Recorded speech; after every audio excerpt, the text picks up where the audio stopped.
নমস্কার, শখের রান্নাঘরে সবাইকে স্বাগত। কারা, কারা এইভাবে ঢ্যাঁড়স পছন্দ করেন অবশ্যই কিন্তু আমাকে কমেন্ট করে জানাবেন। আমার তো ভীষণ প্রিয় একটি সবজি ঢ্যাঁড়স। তো ঢ্যাঁড়সটাকে আমি বিভিন্নভাবে বানিয়ে খাই। তো এইভাবে যদি একবার বানিয়ে খান তবে গ্যারান্টি দিচ্ছি বারবার কিন্তু বানিয়ে খাবেন। একেবারেই মিস করবেন না। দেখেই বুঝতে পারছেন কতটা লোভনীয় হয়েছে দেখতে, খেতেও কিন্তু ততটা ফাটাফাটি। তো দেখুন একেবারে কিন্তু কম তেল মশলাতেই কিন্তু বানিয়েছি। গরম পড়েছে যা, তাতে কিন্তু খুব বেশি তেল মশলা দিয়ে বানানো খাওয়া যাবে না। তো দেখতে থাকুন কিভাবে বানাচ্ছি। একটু ইউনিক ভাবে বানাবো, একটু অন্যভাবে বানাচ্ছি। তো দেখতে থাকুন, সঙ্গে থাকুন। আমি দেখুন নরম, নরম দেখে ঢ্যাঁড়সগুলো নিয়ে নিয়েছি, লম্বা করে কেটে নিয়েছি। প্রথমে আমি ধুয়ে নিয়েছিলাম। একে, একে কিছু মশলা আমি এর সঙ্গে এড করব। দিয়ে দিচ্ছি ধনের গুঁড়ো ১ চামচ, আর দিয়ে দিচ্ছি জিরের গুঁড়ো। আগেই আমি কিন্তু ধুয়ে নিয়েছিলাম, তাই দিয়ে দিচ্ছি হলুদ গুঁড়ো। তার জন্য কিন্তু জলটা একেবারেই ধরার মানে নেই। ভালো করে আমি জলটাকে ঝরিয়ে নিয়েছিলাম। দিয়ে দিলাম লঙ্কার গুঁড়ো, আর দিয়ে দিচ্ছি ৩ থেকে ৪ চামচ মতো বেসন। জাস্ট একটা কোটিং করব এর জন্যই। আর স্বাদ মতো দিয়ে দিচ্ছি নুন। এবারে ঢ্যাঁড়সটাকে ভালো করে মাখিয়ে নেব। খুব বেশিও মানে দেওয়ার প্রয়োজন নেই। আর ৩ থেকে ৪ চামচ দিলেই কিন্তু হয়ে যাবে। যে পরিমাণ ঢ্যাঁড়স নিয়েছি, খুব যদি বেশি পরিমাণ নেন তখন কিন্তু বাড়িয়ে নিয়ে কমানো বা কমিয়ে নেবেন বা বাড়িয়ে নেবেন যদি কম বেশি করেন ঢ্যাঁড়সটা। তো দেখুন কড়াই বসিয়ে দিয়েছি। এবারে কিন্তু এটাকে ভেজে নেব। তো দিয়ে দিচ্ছি রিফাইন তেল। গরম হয়ে গেলেই দিয়ে দিচ্ছি এবারে যে কোট করে রেখেছিলাম ঢ্যাঁড়সটাকে, সেটাই আমি এবারে ভালো করে ভেজে নেব। ভাজাটা কিন্তু অবশ্যই কিন্তু খুব সুন্দরভাবে ভাজতে হবে।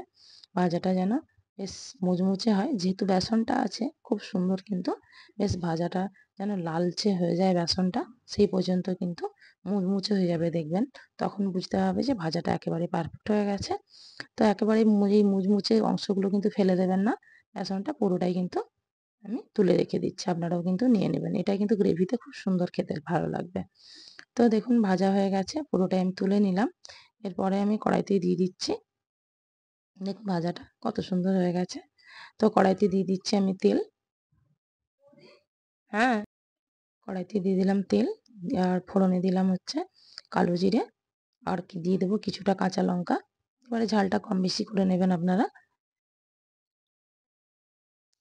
ঢ্যাঁড়সের পোস্ত বা ঢ্যাঁড়সের হচ্ছে আমরা বড়া, মানে বেসন দিয়ে ডুবিয়ে বড়া ভাজা পোস্ত তো আমরা খেয়েই থাকি, বা সর্ষে দিয়ে ঝাল, ঢ্যাঁড়স ভাতে মাখা, অনেক কিছু সেদ্ধ অনেক কিছুই করে থাকি। তো এইভাবে যারা রেসিপিটা একবার খাননি তাদেরকে আমার কাছে অনুরোধ রইল আমার যে তারা অবশ্যই কিন্তু এইভাবে বানিয়ে একবার খাবেন।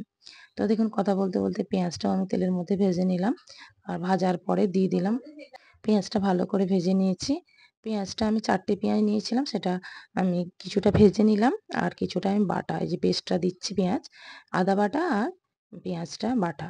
আর কিন্তু কোনো এখন কিন্তু কিছু মশলা তেমনভাবে আমি দেব না। বেশি কিছু কিন্তু খুব বেশি মশলা দিয়ে কিন্তু এই ঢ্যাঁড়সের তরকারিটা বানাচ্ছি না। তাতেই কিন্তু খুব সুন্দর টেস্ট হয় এইভাবে যদি বানিয়ে খান। আশা করছি মাছ, ডিম, মাংস কোনোটাই লাগবে না এইভাবে যদি ঢ্যাঁড়স বানিয়ে খাওয়া যায়। এক তরকারিতেই কিন্তু ভাতটা আরামসে খাওয়া যাবে।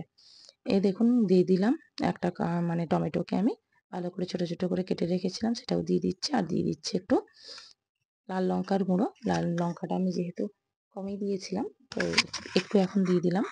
আর দিয়ে দিচ্ছি সামান্য পরিমাণ হলুদ। দিয়ে এটাকে ভালোভাবে কষিয়ে নেব টমেটোটাকে। টমেটোটাকে গলা পর্যন্ত বেশ ভালোভাবে কষাতে হবে, এবং একটু জল দিয়েই কষাবো, নাহলে মশলাটা পুড়ে যেতে পারে। সামান্য পরিমাণ আদা যে বেটেছিলাম সেই ধোয়া জলটা আমি দিয়ে দিলাম। এবারে ভালো করে কষিয়ে নেওয়ার পালা। টমেটোটাকে ভালো করে গলে যাওয়া পর্যন্ত সুন্দরভাবে আমি কষিয়ে নিলাম। এখন দিয়ে দিচ্ছি কেটে রাখা লম্বা, লম্বা করে যেভাবে আমি ঢ্যাঁড়স কেটেছিলাম সেভাবেই আমি দিয়ে দিলাম হচ্ছে আলুগুলো। এবারে ভালো করে মশলার সঙ্গে কষিয়ে নেব। দিয়ে দিচ্ছি স্বাদ মতো নুন। নুন দিয়ে ভালো করে একটু নাড়াচাড়া করে একটু চাপা দিয়ে আমি এটাকে কিছুক্ষণ রান্না করে নেব। তাহলে আলুগুলো সুন্দরভাবে গলেও যাবে, সেদ্ধও হয়ে যাবে এবং ভাজাও হয়ে যাবে।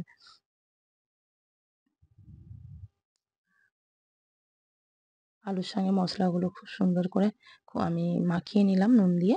তো এবারে ভালো করে চাপা দিয়ে, ঢাকনা চাপা দিয়ে কিছুক্ষণ আমি ঢাকা দিয়ে আমি রেখে দিয়েছিলাম কিছুক্ষণ। আলুগুলো কিন্তু সত্যি সুন্দরভাবে একদম সেদ্ধ হয়ে গেছে। যেহেতু সরু, সরু করে কাটা খুব বেশি সময় লাগবে না। তো গলেও গেছে, আলুগুলো সেদ্ধ হয়ে গেছে। এবারে ভালো করে একটু কষিয়ে নেব।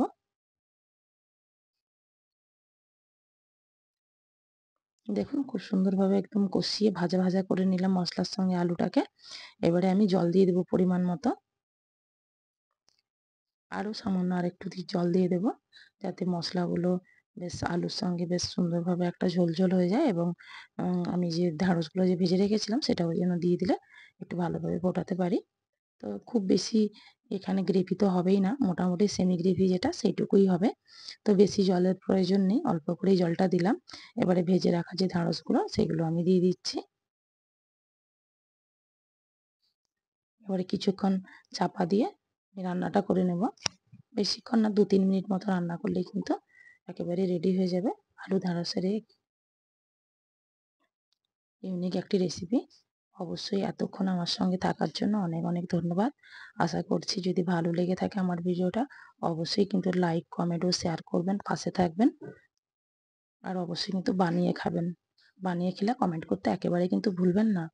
আর যদি ভালো লেগে থাকে অবশ্যই কিন্তু লাইক করবেন, কমেন্ট করবেন, শেয়ার করবেন, পাশে থাকবেন। নমস্কার।